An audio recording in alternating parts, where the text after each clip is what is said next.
Hello, everyone. I hope everyone's having a lovely Thursday afternoon or morning, depending on where you are in the world.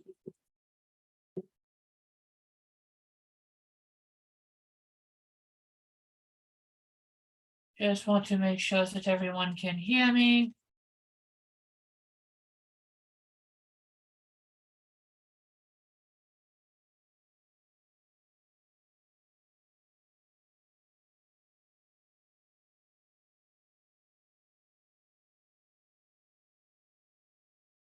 Okay, thank you, Corey.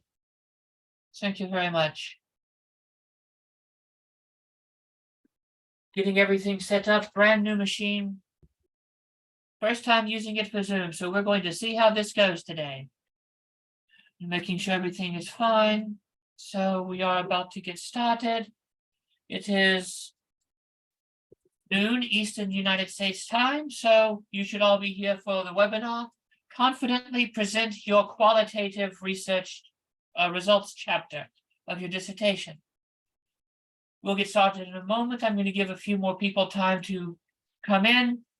I am Dr. Joanna Broussard, a qualitative research mentor here at Statistics Solutions. We are a full service dissertation consulting and editing company. We are here to help you from topic selection all the way through preparing for your final defense, and we can also help structuring and editing with academic articles that come from coursework and dissertation as well. So as we get ready to get started on this webinar, I do have the chat up so I can see if you have questions. There should be time at the end for questions, but I would also like you just to type them into the chat and the Q&A if you can, because within 2 or 3 days, usually a week at most, you will receive an audio recording of the webinar, as well as possibly a video recording as well. So that way you can have this for your records and to use as you conduct your research. I would like to be able to answer as many of your questions as possible in the moment they pop into your head related to the content. So that way, when you receive this recording, you have content, question, and answer together, because that will help when it comes to seeing how the questions and answers relate to the content and making these connections in your mind as you work.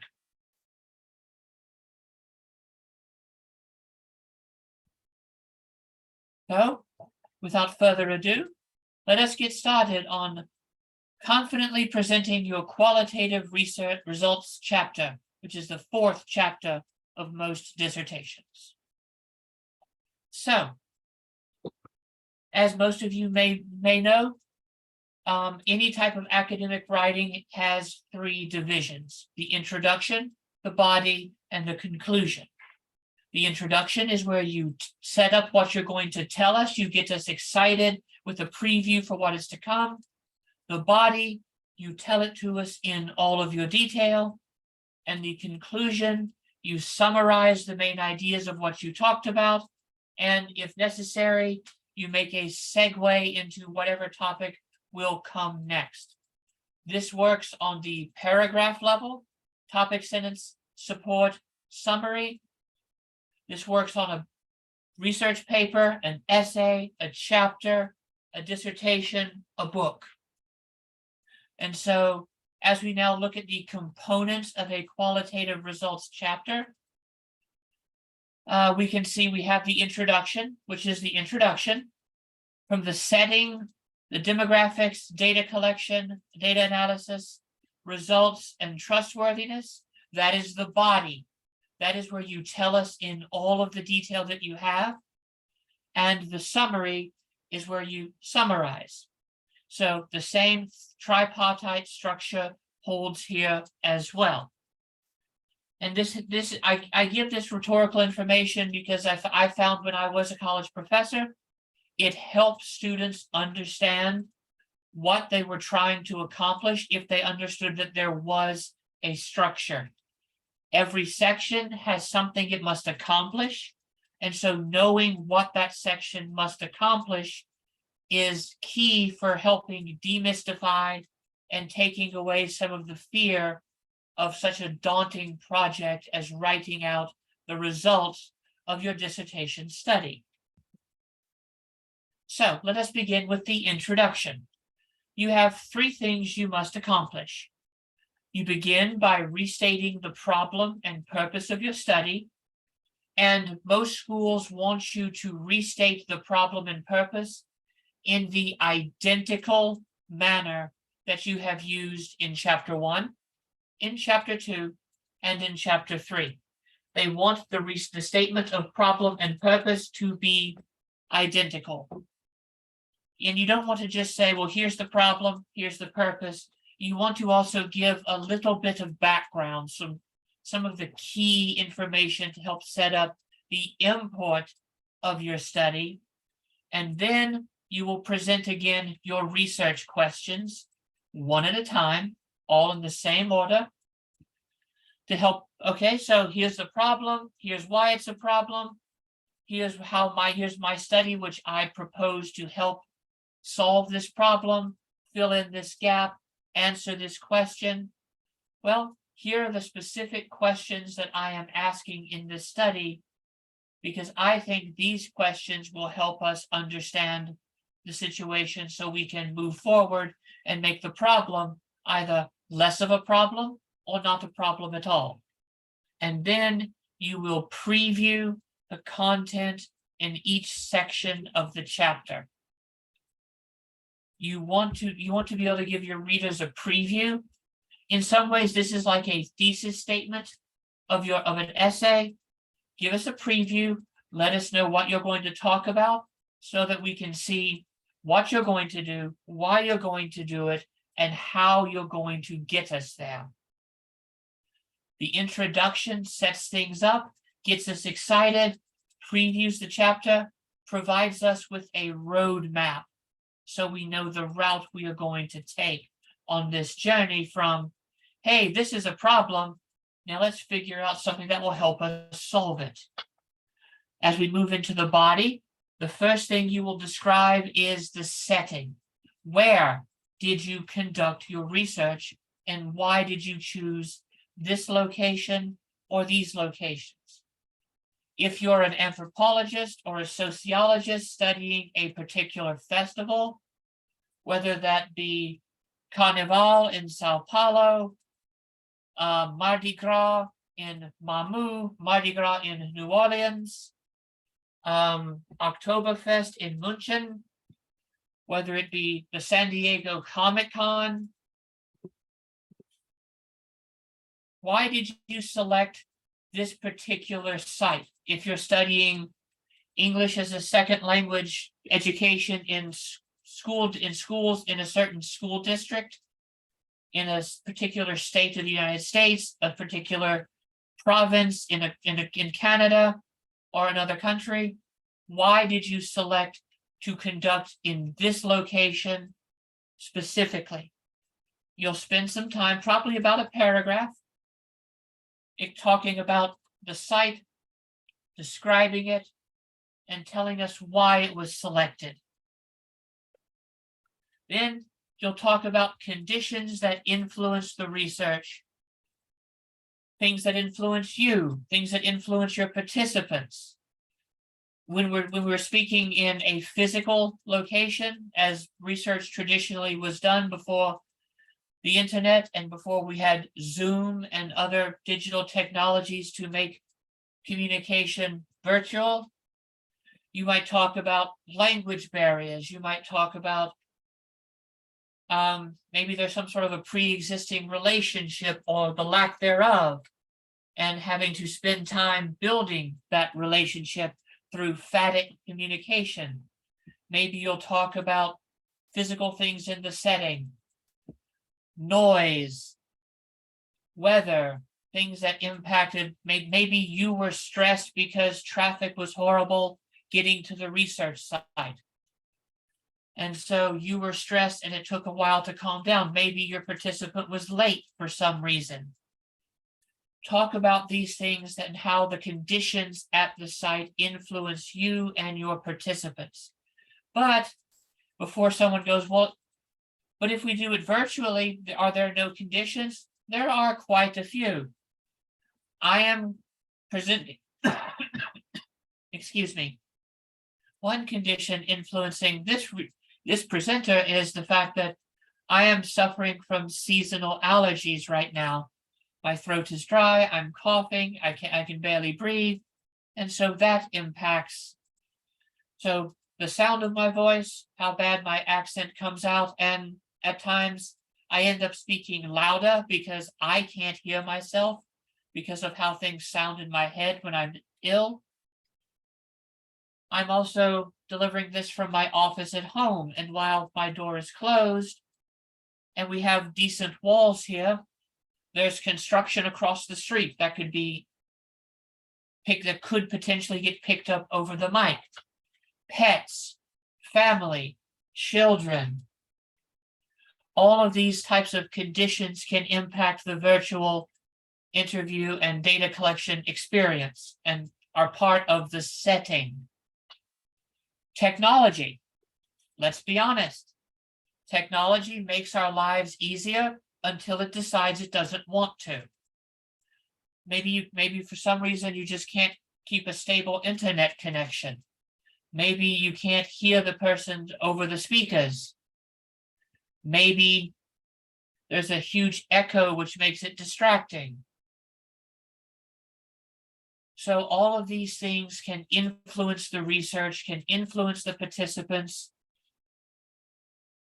You know, we often don't think about these things as being influences, but they truly can be. And so making a note of these things, saying, look, I had to collect data over Zoom because, well, the pandemic, especially if you conducted your research in 2020, 2021, made being in public challenging. And so as a result, I had to make a lot of changes to the plan that I had. And that segues into how things might impact the interpretation of your results.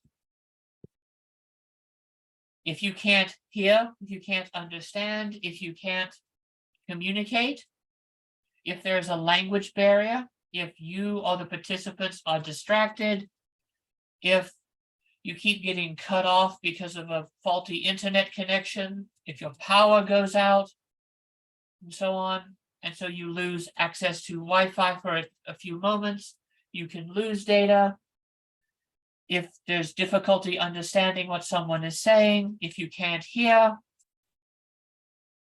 then it becomes a challenge to interpret. And even transcription services can have difficulty picking up and transcribing the data. So these are things that can impact the interpretation. And once we have talked about the setting, we then need to move on with what are called demographics, sometimes called descriptive statistics. In this section, we will describe the participants of our study. How can we describe them? What are the characteristics that are relevant to the study? And depending on the level of detail, any sketches, any profiles need to maintain confidentiality. My dissertation focused on the impact of heroic narratives and how the presentation of warrior heroism impacted the likelihood of combat veterans seeking treatment for post-traumatic stress disorder and suicidal ideation. And so, if I were, well, when I did write all of this back many years ago, I would describe my participants as, all these participants are men who served in the United States military during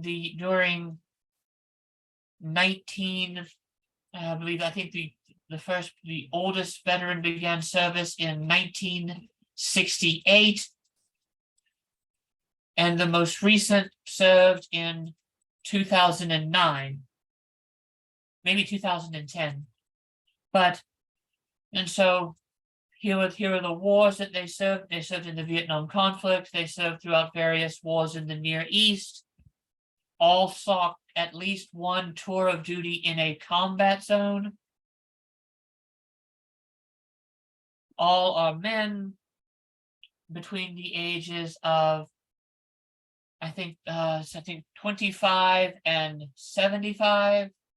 The median age was 47. All identified as white. I gave a little bit on demographics, on economic demographics, economic factors. In this section, of the participants, 70% were the United States Army, 15% were the United States Marines, 10% were the United States Navy, 5% were the United States Air Force. And so this is, that was the breakdown. I made sure not to talk about particular operations. I had to give any platoon, unit names.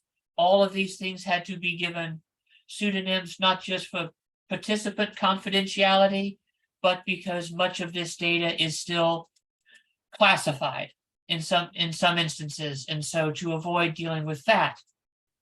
But most people don't have to worry about things that level of classified research, but you want to make sure that everything you do keeps your participants confidential and or anonymous, depending upon what you, your committee, and your university's institutional review board have agreed upon prior to collecting the data. But you want to describe the participants in a way that future researchers who look at your study can then say, okay, the population was similar enough to the people I am studying, so this might be a very useful study, or there are some similarities, so this will probably go in my literature review, but it may or may not have an integral role in helping me understand the population I seek to study.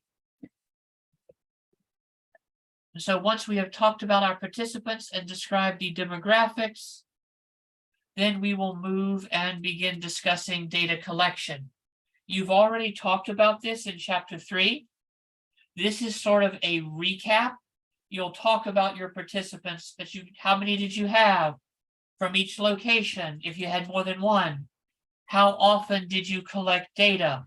1 interview with each participant, 2 interviews? Did you have 1 focus group, 2 focus groups, 3 focus groups? How did you record the data? Be specific. A digital cassette recorder. I recorded it with my cell phone.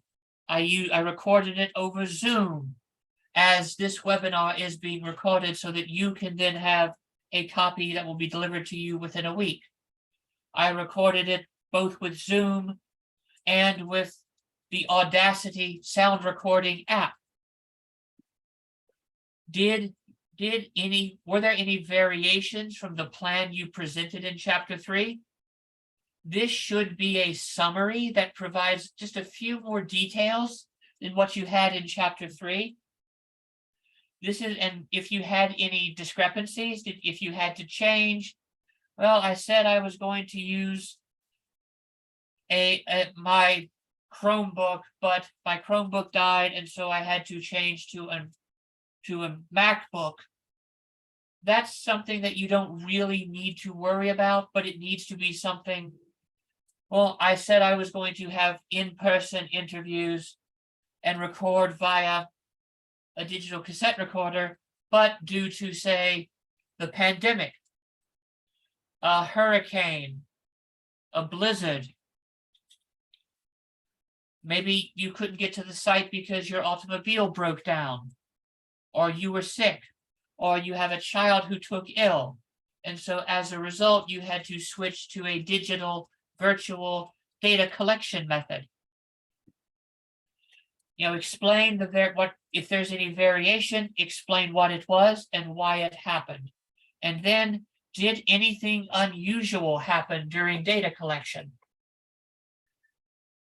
If you're in the United States and you're collecting data in schools, maybe you're doing observations, maybe you're interviewing teachers or administrators on campus.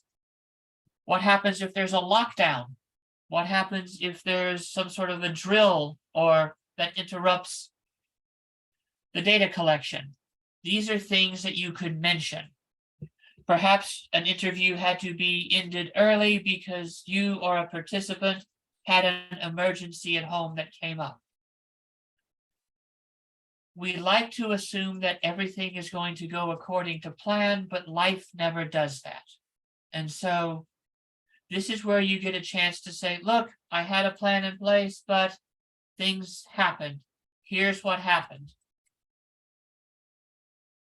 And once you have discussed your data collection, you need to briefly describe or re-describe how you analyzed your data from each of the sources. And since we are talking about qualitative research, you will more than likely be doing some form of thematic analysis. So how did you move from codes to any larger categories, themes, phenomenological essences, nodes on your grounded theory? How did you analyze the data? Yes, you have already talked about this in your methods, but this is where you remind your audience of what you did and how you move from data collection through analysis to get to the results you will soon present. Describe and define major codes and categories that have been generated by your analysis. You may present either a section or a complete coding table, depending upon how large it is and how much space you need to devote to it here, with, if nothing else, the full table will be presented in one of your appendices. Now, here's where you will also just identify and describe discrepant, negative cases, and how you incorporated them into your analysis. Sometimes a case goes against what is expected. Sometimes cases just stand out. In quantitative research, these outliers are often ignored or mentioned. These were outliers, but we're not going to focus on them. In qualitative research, we have to figure out a way to incorporate and use these outlying discrepant cases, because they tell us they give us more of a full picture of what's going on. And so you've got to think about and plan for how you're going to use that. And it's not always easy, and there's no one-size-fits-all method for doing that. But like I've also mentioned with data collection, anytime your analysis changes from what you had in your methods chapter, you need to state what changed and why that change happened. And once you do that, you can then move into the presentation of your results. Your school may want it called your findings. And there are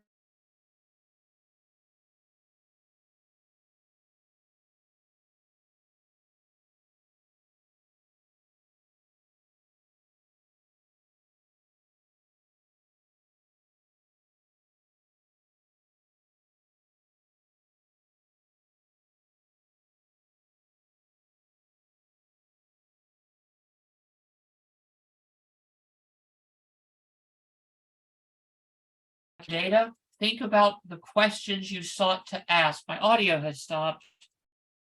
Oh, great. Guys, give me a second. I don't know exactly why it has stopped. I'm trying to figure it out. Somebody please let me know if you can hear me. Okay, the audio is working again. What was the last thing that anyone heard from me? So what was the last thing anyone heard? Right when I started the slide? Awesome, that makes it easy. So, okay. when you're organizing your results, you have two major ways. And I want you to think about your results, think about your questions, and realize that what you are doing is you are telling the narrative of your findings. You are trying to present an argument that your findings are the best and most accurate way of understanding your study and how it answers your research questions. The two biggest ways are you present the findings according to which research question they answer. RQ1, these findings, these themes, these categories respond to it. Then you repeat for RQ2, 3, and so on. You could also simply go by thematic category. This was theme 1, this was theme 2, this was theme 3. If you're doing grounded theory, you are more than likely going to present your findings along with each element of the theme. So this is the first part of the theme, of the theory, and these themes relate to it. These themes relate to the second part. These themes relate to the third part, and so on. Think about what will work best for presenting your results and make the strongest argument for the case that you are making, that this is the best and most accurate way to interpret these findings. Your school may have a preference, your chair may have a preference. If you're stuck, don't feel that you can't reach out and go, I've got all of this data. What do I do with it? How do you think I should present this? Your chair and your committee should be there to help you. If they can't help you because they're uncertain, they don't have time, or life happens for them, that is one of the services that we offer, is helping you with your results chapter. So we are available for that as well. But this needs to be organized in a way that hopefully will appear balanced and that will present the narrative of the findings that you feel most accurately reflects the data you collected and the experiences of your participants. So again, most of this should be your own words. You will support this with quotes from your participants, using excerpts from any documents you've analyzed, photographs from any observations. All the data should support the claims you are making about how we should understand what it is that you have found. You can discuss the data and interpret it if it is appropriate, but most of your interpretation will be in chapter 5, the discussion. And the presentation should be logical and clear to the reader. This should make sense to you by the time you're writing it, because you have lived with this study and your research, your data, and your findings for a year, 2 years, in some of our clients' cases, 7 years. A friend of mine took 5 years to finish his dissertation, so it can take many years. You've lived with it. You become intimately familiar with what things and the logic behind it.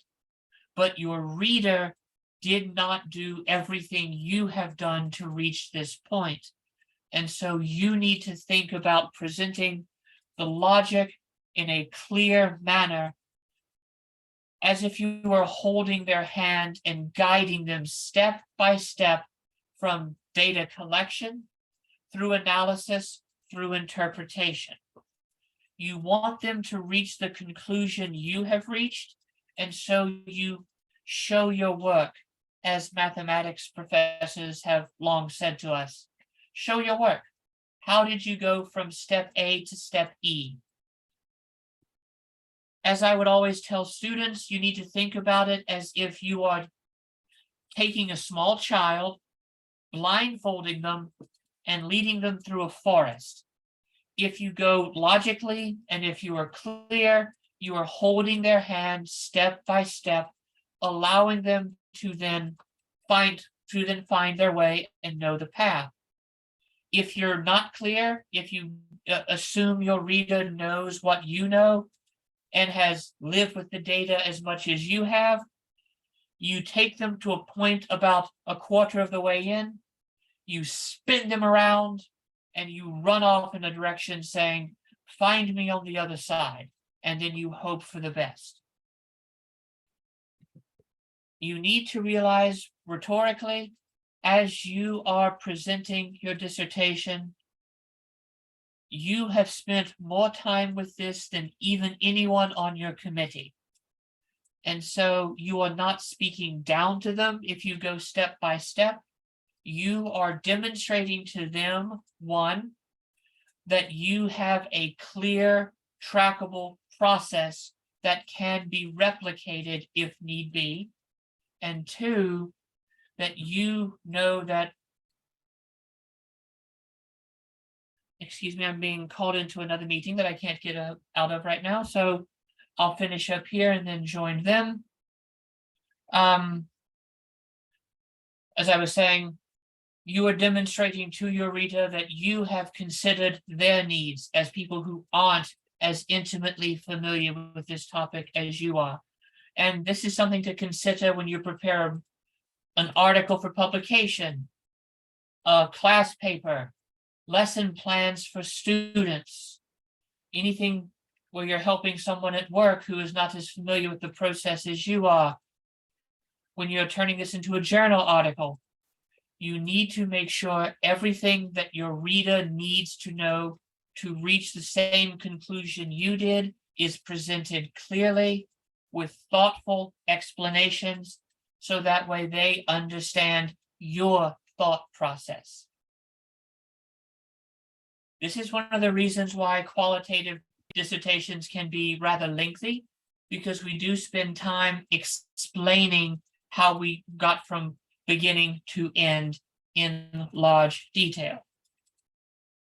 And once you have finished doing all of this, you need to discuss any discrepancies, any discrepant cases. Well, let's talk about the cases that don't conform to your major findings. Sometimes these provide alternate explanations. Sometimes they illustrate variance in experience. I'll give you an example from a client I'm working with right now. My client is studying co-teaching models for between general education and special education teachers in the state of Georgia in the United States.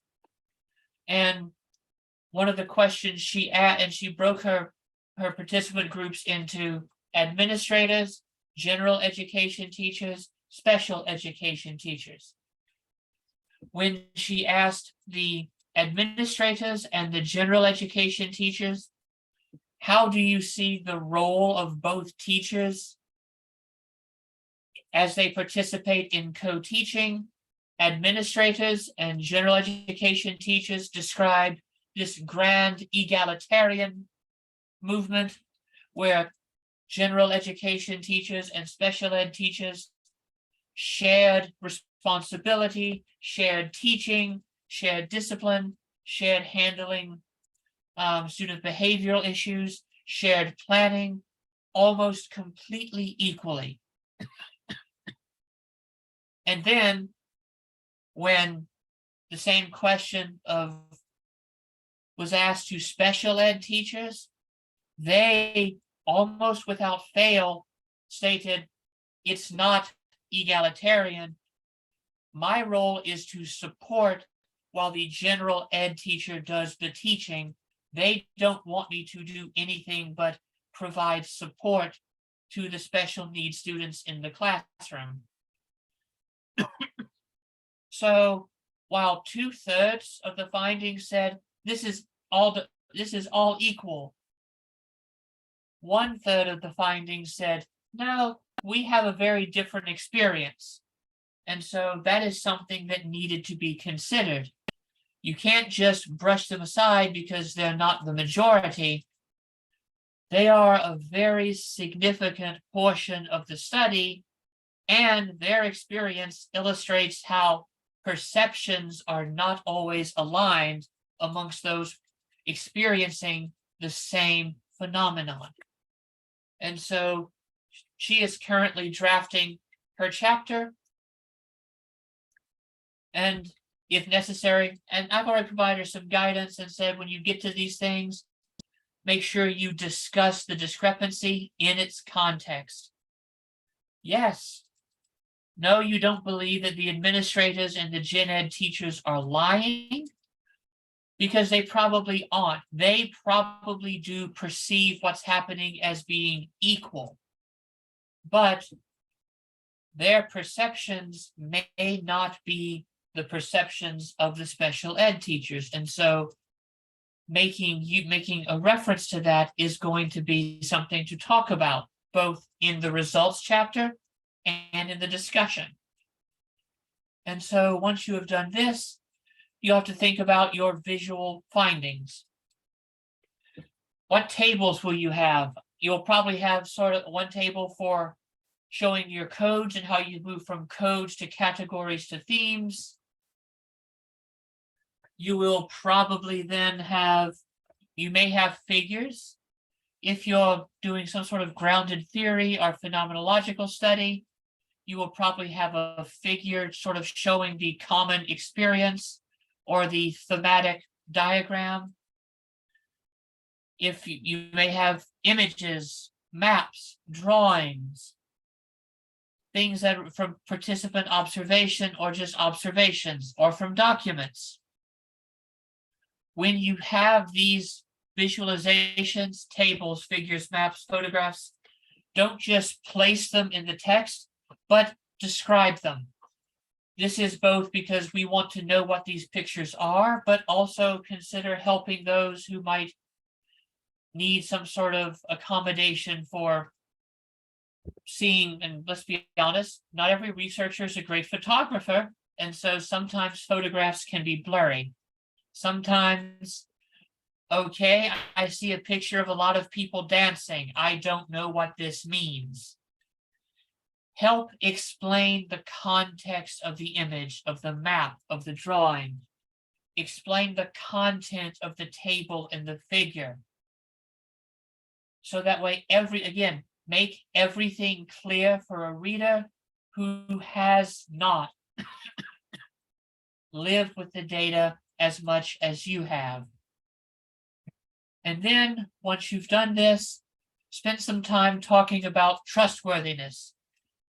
Because a lot of the data was collected by the researcher and it deals with perceptions, and perceptions are not always uniform with the experiences of everyone involved, we need to talk about how to show that our data, which is basically an interpretation of interpretations, is trustworthy.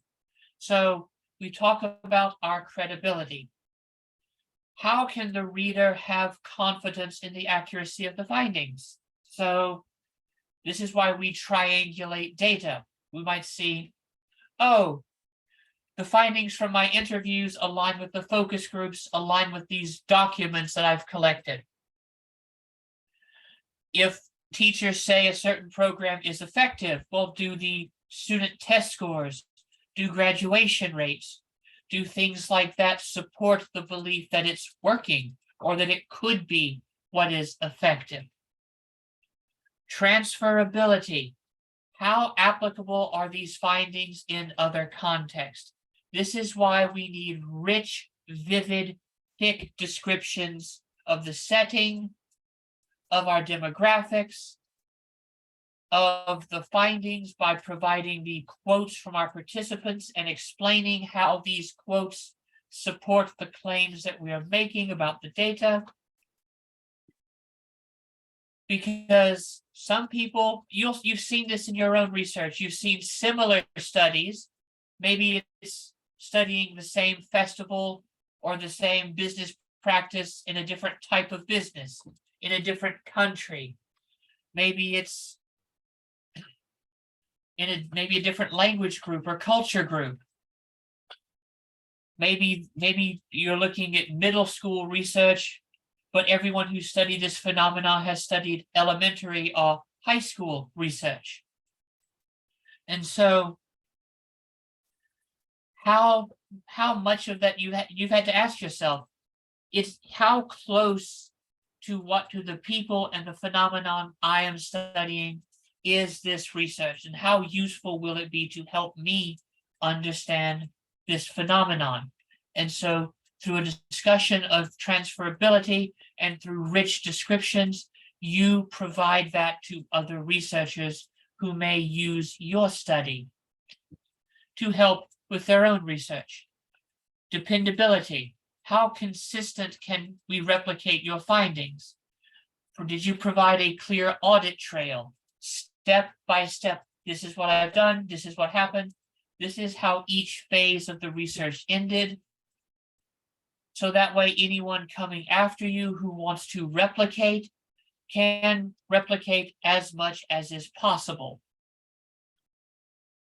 So how dependable is your research?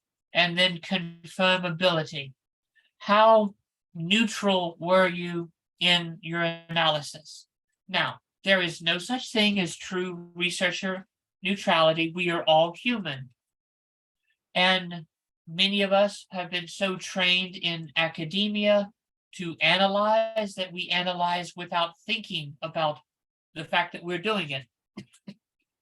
And so, but how much of your findings can be seen as based upon your participants? Did you perform member checks? Did you send transcripts out to your participants to say, well, this makes sense with my experience? Did you send them a draft of your results and say, so to see how what you found, did it align with how they understand their experiences? If it didn't, how did you incorporate their suggestions? How did you incorporate their critiques? Did you? This is part of the confirmability process. Here you have to demonstrate not just that you understand what trustworthiness in qualitative research is, but how you specifically went about doing that. This is an important step because it gives us confidence that your work was done well and ethically, and that we could then use your research to help us understand and make decisions related to this problem that you sought out to address and others that we may seek to address in the future. And then you will conclude with your summary. Provide highlights from your findings, paint us a picture of what you have found. This is where you summarize the major parts of the chapter, and then transition and preview the results discussion, which will come next in chapter 5. Again, your qualitative research results chapter has 3 main sections. The introduction, where you tell us what you're going to tell us, you set the stage, you give us the background information, which is the problem, the purpose, your research questions, and then you preview the chapter. The body, where you describe everything from setting, participants, data collection, analysis, and then the full measure of your findings in all of the detail you have. And then your summary, where you provide highlights to tell us what you just told us, and you transition and segue to your 5th chapter. Yes, we will be providing a recording within 1 week to you. And with that said, I do want to remind everyone that as you move forward and you think, where do I start? You don't have to start at the beginning. You can start with any section that you feel confident writing. Once you have collected your data, you could even begin by writing your setting in your participant demographics. Start small, start big. You have that choice. You can choose to either tackle a substantial section, the findings, or some of the more low-hanging, easy sections, like, again, setting, participant demographics. Spend some time free writing, brainstorming, getting your plan in place. It helps to outline the chapter with what you know you need to mention, and then fill in those gaps with what you have. And don't feel you have to spend 4 to 5 hours each day writing. 15 minutes a day, one section, 1 to 2 pages every 2 days. Set reasonable goals based upon the time you have to spend writing, as well as your other responsibilities, work, family, school, social life. Yes, I know that graduate programs tell you you should always be writing, but you shouldn't. You should take time to rest. Take time to breathe. It will make it so much better, but stick to a schedule. If that means getting up an hour earlier to write for 45 minutes, get up an hour earlier to write for 45 minutes. If that means saying, I only write between the hours of 7 p.m. and 9 p.m. on Monday, Wednesday, and Friday, then make it a point to stick to that schedule. Having a schedule and helps you see regular progress. Regular progress helps you not get discouraged. Often the introduction will be written last because you need to know what all you have before you can put it in the introduction. And if you need any further help, I want to remind you that we at Statistics Solutions offer a full service dissertation consulting service, providing graduate students with timely editorial support for their dissertations and other scholarly projects. For information about our services and to receive a free complimentary 30-minute consultation that is available between Monday and Friday, 9 a.m. to 5 p.m. Eastern United States time, you may contact Ms. Janine Glaze at info@statisticsolutions.com or call phone number country code 1-877-437-8622. We do have a few moments left, but I do have another meeting to get to, so are there any final questions?